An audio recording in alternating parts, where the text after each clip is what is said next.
안녕하세요. 오늘 보내주신 자료들, 정말 흥미롭게 잘 봤습니다. 이게 보니까 미국의 경제 구조, 그리고 그 뒤에 있는 그 군사력이라는 거, 이 둘의 관계가 생각보다 훨씬 복잡하게 얽혀 있더라고요. 네, 맞아요. 이게 딱 떨어지는 문제가 아니죠. 그래서 오늘 이 시간 바로 여러분이 보내주신 이 자료들을 가지고 한번 깊이 파고들어 볼까 합니다. 좋습니다. 구체적으로는요, 그 미국의 군선 복합체 있잖아요. 이게 경제 시스템하고 어떻게 맞물려 돌아가는지, 네, 그 부분 중요하죠. 그리고 또 자주 인용되는 말, 달러의 힘은 총구에서 나온다. 이 말의 진짜 출처는 어딘지, 진실은 뭔지. 네네, 그 논란도 한번 짚어봐야 하고요. 마지막으로 미 해군력, 특히 그 항공모하며 이게 달러 패권하고 실제로 어떤 관련이 있는지, 이 세 가지를 중심으로 한번 이야기를 풀어가 보죠. 네, 핵심적인 줄만들인 것 같습니다. 네, 마치 그 흩어져 있는 퍼즐 조각 맞추듯이 이 요소들이 어떻게 얽혀서 지금의 미국을 만들었는지 그 큰 그림을 한번 같이 그려보는 시간이 됐으면 합니다. 자, 그럼 본격적으로 시작해 볼까요? 네, 첫 번째 자료에서부터요. 상당히 좀 뭐랄까 도발적인 주장이 눈에 띄었어요. 미국이 2차 대전 이후에 왜 심각한 대공황을 겪지 않았을까? 그 이유 중 하나가 역설적이게도 계속 전쟁을 했기 때문이다. 이런 분석인데요. 네, 그렇죠. 여기서 바로 그 군산 복합체라는 개념이 딱 등장하더라고요. 이 부분이 특히 좀 인상 깊으셨던 것 같아요. 네, 그 부분이 첫 번째 자료의 핵심 주장이라고 할 수 있습니다. 미국의 공공부문하고 또 민간 경제가요, 알게 모르게 이 전쟁 경제 메커니즘에 아주 깊숙이 통합되어 있다, 이런 지적인데요. 전쟁 경제요.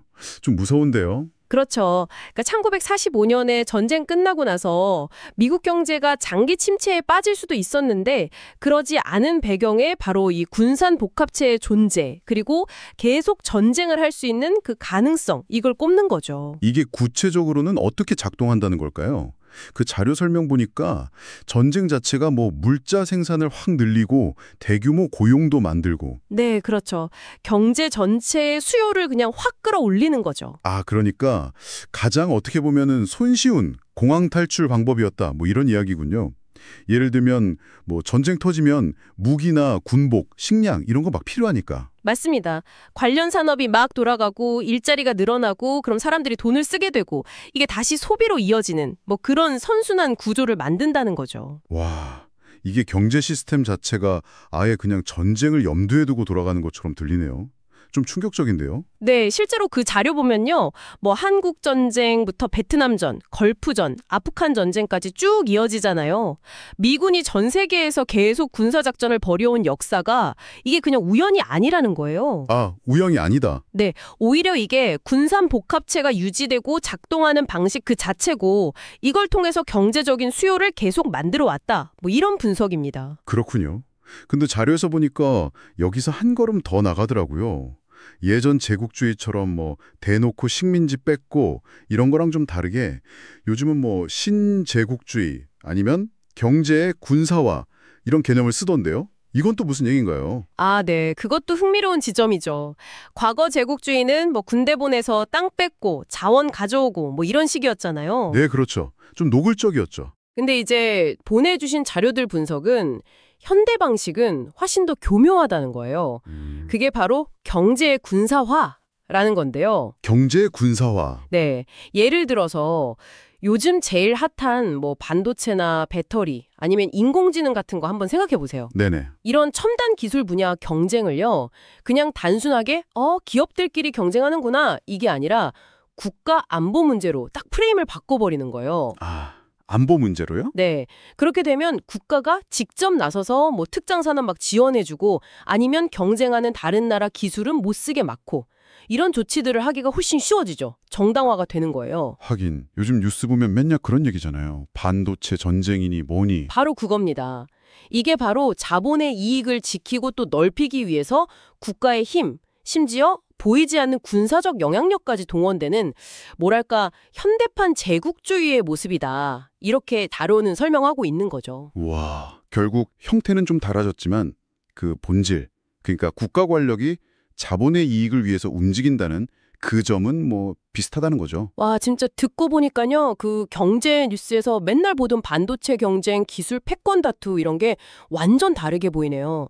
이게 그냥 기업들 싸움이 아니라 그 뒤에 국가 안보, 군사력까지 다 얽혀 있는 더 큰 그림일 수도 있다. 이런 거군요. 네, 그렇죠. 물론 뭐 자료에서도 지적했듯이 지금 미국의 영향력이 예전 같지는 않다.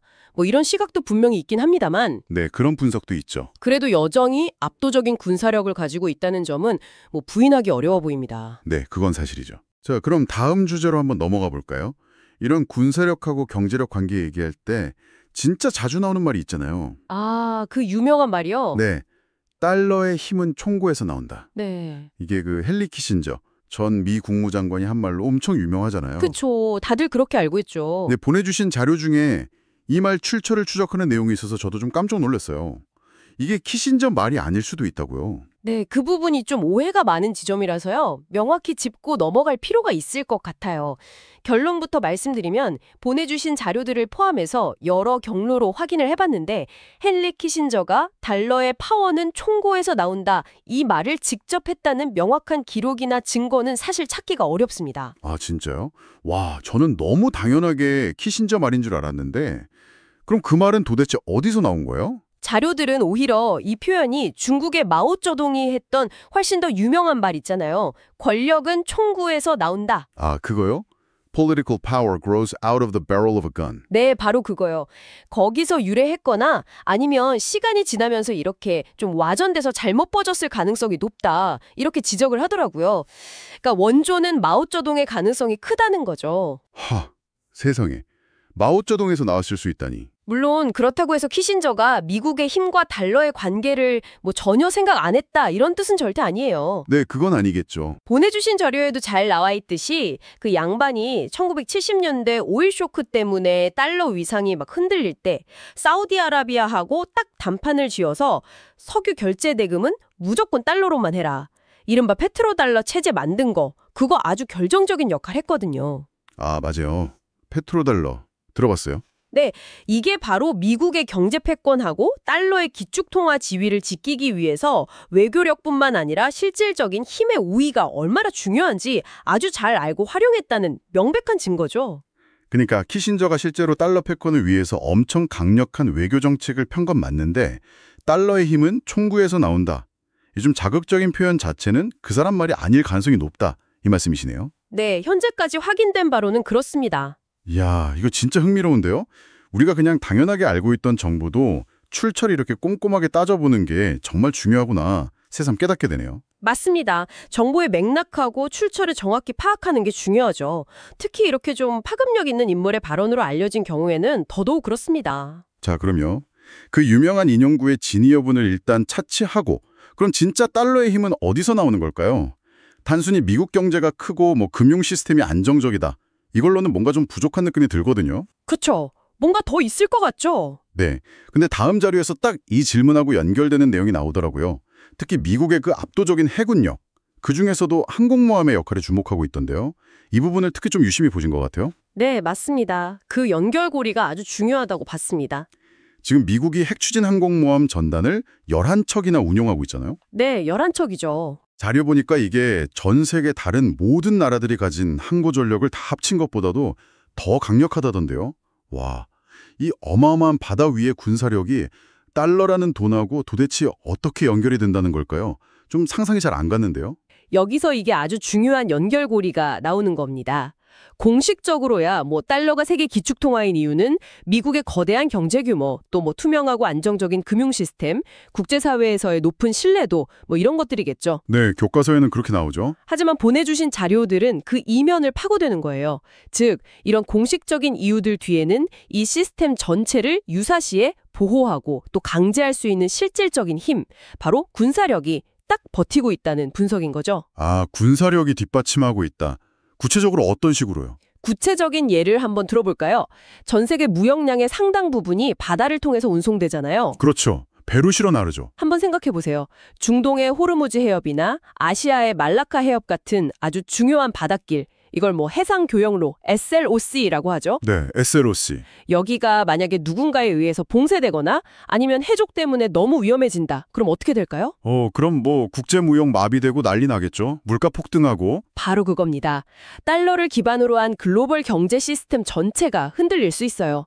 바로 이때 미 해군, 특히 항공모함 전단이 전 세계 주요 바다에 항상 나가 있잖아요. 네, 늘 어디선가 작전 중이라고 하죠. 네, 이들이 이 해상 교역로의 안전, 그리고 배들이 자유롭게 다닐 수 있는 권리, 이걸 실질적으로 보장하는 역할을 하고 있다는 거예요. 아, 그러니까 미 해군이 일종의 글로벌 해상 경찰 같은 역할을 하면서 달러 기반의 무역 시스템이 문제없이 돌아가게끔 보이지 않는 인프라를 깔아주고 있다. 뭐 이런 거군요. 정확합니다. 자료들은 바로 이 점을 강조하는 거예요. 미 해군의 이런 역할이 달러 시스템에 대한 국제적인 신뢰를 유지하는데 아주 결정적이지만 우리가 평소에 잘 생각하지 못하는 그런 요소로 작용한다는 거죠. 하긴 바닷길이 안전해야 무역이 되고 그래야 달러가 쓰이니까 그럴듯하네요. 네, 바닷길의 안정성이 곧 달러 시스템의 안정성으로 이어진다. 이런 논리입니다. 그뿐만이 아니겠네요, 그럼. 그렇죠. 또 다른 측면도 있어요. 세계 어딘가에서 뭐 국지적인 분쟁이 터지거나 아니면 특정 국가가 좀 국제 질서를 위협하는 행동을 한다. 그럴 때마다 뉴스에 뭐가 제일 먼저 나오나요? 아, 미국 항공모함 출동 뭐 이런 거요? 네, 바로 그거죠. 미국의 항공모함이 즉각 그 현장으로 출동하는 모습. 이게 그 자체로 엄청 강력한 메시지를 던지는 거예요. 그렇죠. 위협감이 있죠. 단순히 뭐 우리 힘세다. 이렇게 군사력을 과시하는 걸 넘어서서 미국이 현재의 국제 질서, 그리고 그 기반이 되는 달러 시스템을 지킬 의지도 있고 능력도 있다. 이걸 그냥 실질적으로 딱 보여주는 상징적인 행위라는 거죠. 아, 행동으로 보여주는 거군요. 네. 이런 군사적인 행동이 달러의 안정성에 대한 어떤 심리적인 믿음, 이걸 강화하는 효과도 절대 무시할 수 없다. 이렇게 자료는 분석하고 있습니다. 와, 정말 흥미로운 분석입니다. 결국 달러의 가치나 기축통화로서의 그 지위라는 게 그냥 경제적인 요인만으로 결정되는 게 아니고 네, 그것만은 아니죠. 위기 상황에서 그 가치와 시스템을 실제로 지켜낼 수 있는 미국의 물리적인 힘, 그러니까 항공모함으로 딱 상징되는 그 군사력에 의해서 아주 강력하게 뒷받침되고 있다. 뭐 이런 해석이네요. 그렇죠. 지배적인 해석 중 하나입니다. 눈에 보이는 그 거대한 항공모함 함대가 사실은 보이지 않는 달러의 패권을 지탱하는 아주 핵심적인 기둥 중 하나다. 이렇게 들립니다. 와, 보내주신 자료들 덕분에 이 연결고리가 아주 명확하게 보이는 것 같아요. 네, 오늘 저희가 보내주신 자료들을 바탕으로 몇 가지 중요한 지점들을 한번 짚어봤습니다. 첫째는 미국 경제 시스템 안에 그 군산 복합체라는 게 아주 깊숙이 자리 잡고 있고 이게 2차 대전 이후에 장기 경제 침체를 막는 하나의 동력이었다. 이런 분석이 있었죠.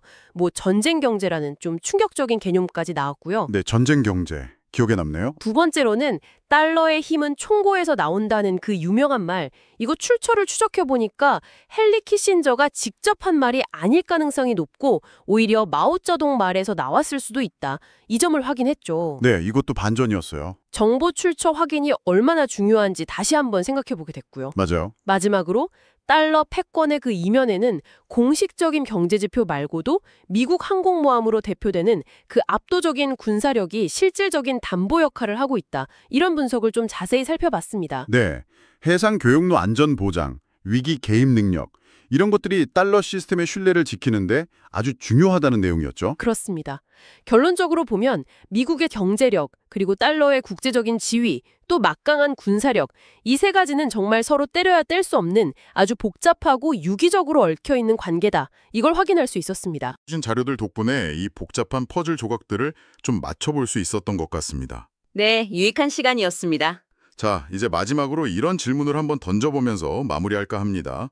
오늘 저희가 살펴본 것처럼요, 미국의 경제적 안정성이나 달러의 그 글로벌한 지위가 군사력하고 이렇게까지 긴밀하게 연결되어 있다면 네, 만약에요, 미래의 어떤 이유로든 미국의 군사적인 우위가 지금 같지 않게 되거나 혹은 다른 나라들이 더 이상 미국의 군사력을 압도적이라고 생각하지 않게 된다면 그때는 미국 경제와 달러 시스템, 그리고 더 나아가서 지금 우리가 아는 이 세계 질서에는 과연 어떤 변화가 일어나게 될까요? 정말 중요한 질문이네요. 네, 이 질문에 대한 명확한 답은 뭐 보내주신 자료 속에 딱 나와 있지는 않습니다.